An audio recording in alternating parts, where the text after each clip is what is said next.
ब्राह्मण खानदान में जन्म लिया था, इसलिए एक लगाव था हिंदू धर्म से। गहराई से हिंदू धर्म पढ़ने के बाद गर्व हुआ कि मैं एक हिंदू। जात पात तकियानुसी चीजों के खिलाफ मैं सदा लड़ता आया हूँ, चाहे वो कोई भी धर्म क्यों ना हो। दादा भाई, विवेकानंद, गोखले, इन सबको मैंने खूब गहराई से पढ़ा, लेकिन यदि किसी को सबसे ज्यादा गहराई से पढ़ा तो वो गांधी थे। बचपन से एक ही चीज सीखी थी कि मैं एक हिंदू हूँ। एक ही चीज सीखी थी, समाज के एक बहुमत के लिए लड़ना। 30 करोड़ हिंदुओं के लिए लड़ना। अहिंसा का नारा लेके कांग्रेस पे गांधी का पूर्ण प्रभुत्व हो चुका था। कोई भी समझदार आदमी अहिंसा के नारे में आ सकता था। गांधी ने कोई नई बात नहीं कही थी। मानवता हमेशा अहिंसा का साथ देती है, लेकिन मैं इस बात को नहीं मान सकता कि हिंसा एक पाप है।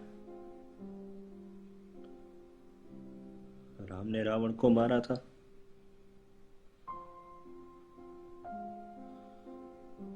कृष्ण ने कंस को मारा था।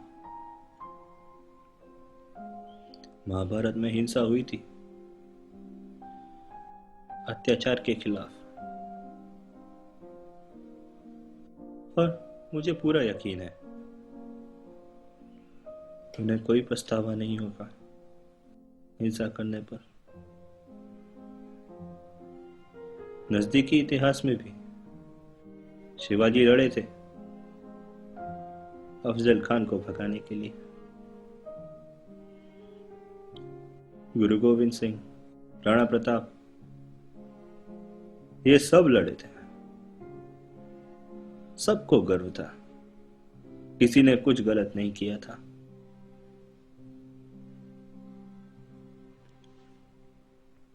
लेकिन नहीं, गांधी के लिए तो हिंसा एक पाप थी। गांधी अहिंसा के प्रति इतने रूढ़िवादी हो गए थे कि जाने अनजाने में वो अहिंसा से हिंसा करते थे।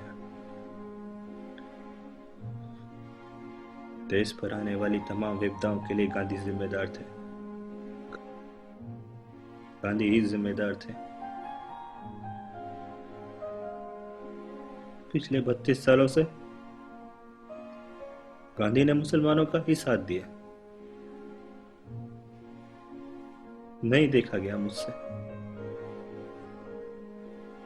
सोच लिया मैंने, जाना होगा उनको। उनकी एक बात ना मानी जाती तो वो अनशन करते थे। पूरा कांग्रेस, पूरा भारत झुक जाता था। पूरा हिंदुस्तान झुक जाता था जब वो अनशन करते थे।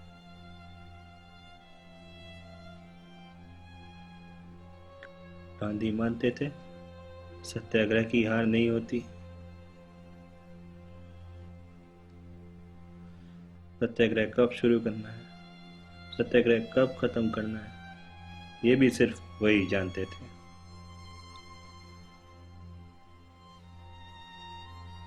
सत्याग्रह की परिभाषा भी सिर्फ गांधी को ही पता थी।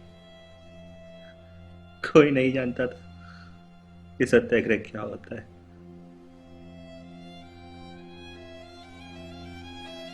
कोई गांधी के खिलाफ नहीं जाता था,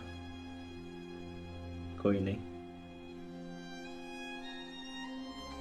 गांधी खुद ही न्यायाधीश थे और खुद ही न्यायालय थे। देश पर आने वाली तमाम विपदाओं के लिए गांधी अकेले जिम्मेदार थे।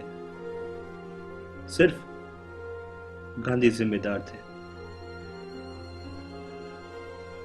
अनशन उनका बहुत बड़ा हथियार था, बहुत बड़ा।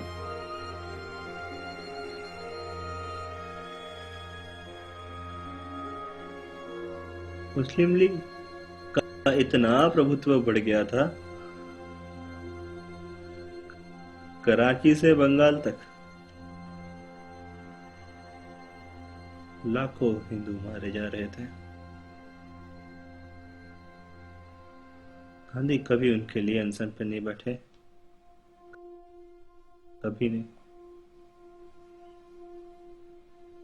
कैसे भूलूं मैं जब उन कुछ शरणार्थियों के लिए गांधी अनशन पर बैठ गए थे, जब दिल्ली की मस्जिद में शरण लिए थे।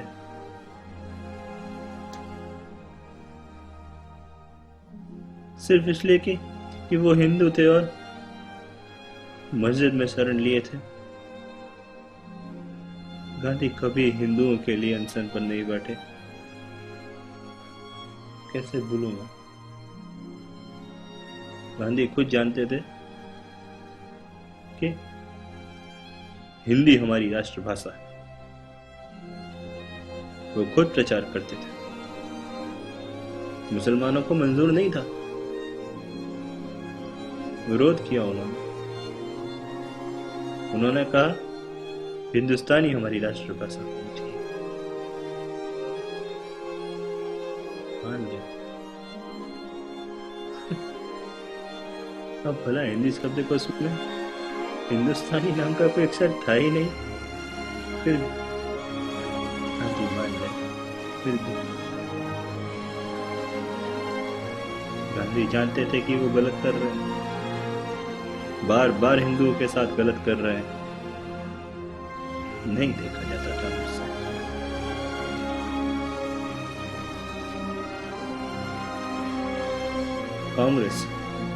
कांग्रेस अपने आप को राष्ट्रवादी पार्टी कहती है।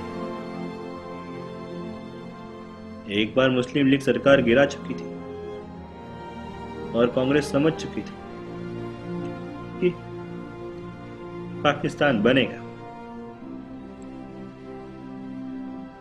जिन्ना के सामने कांग्रेस ने घुटने टेक दिए थे। 30 जून 1948। 30 जून 1948 ये वो दिन था जब हमें आजादी मिलनी थी।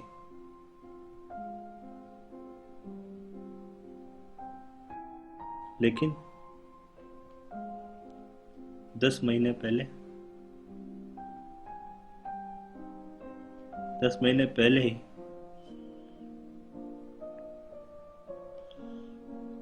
10 महीने पहले ही 15 अगस्त 1947 के दिन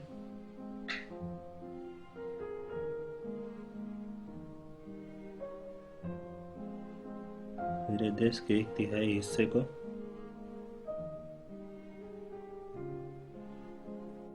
विदेश बना दिया गया।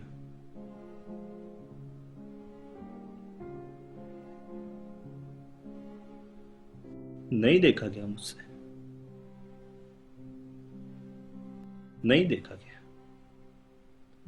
और sir Lord viceroy Mountbatten Congress के लिए सबसे महान वाइसरॉय बन गए। देश को 1/3 हिस्से में बांटने के बाद वो उन्हें सबसे महान वाइसरॉय कहते हैं। नहीं देखा क्या उससे।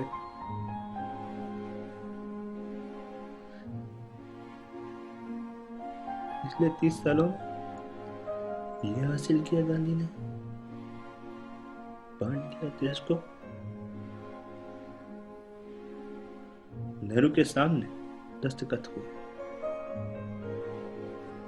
गांधी जिम्मेदार थे देश के बंटवारे के लिए। गांधी जिम्मेदार थे देश के बंटवारे के लिए।